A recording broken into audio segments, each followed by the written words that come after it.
ကေကမှပါလေဒါပေမဲ့ကတော့ပါရဲ့အောက်မှာတခုမတွေ့လို့ရှောင်ရတယ်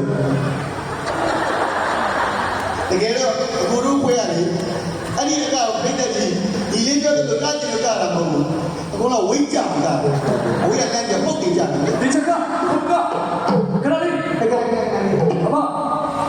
ကကြဘူး အဲ့တော့ပြောလိုက်ကျွန်တော်ဇက်ရဲ့ဘာလဲဒီလေးမှလည်းကျွန်တော်ပိုင်းရအောင်ပြောပြရတယ်အခုအဲ့ဒါကျွန်တော်ကမမဆိုင်ဘူး ချက်ကဒီဒီကတော့ဒီ ဝယ်ပြီးတော့အားလုံးဆမ်ဆောင်းတရုတ်တလုံးဘောကူဝေးကြ အဲ့ဒါအကောတော့တော့ပြောလို့ဆိုတော့လေပုံမှန်ကဘလူးပေး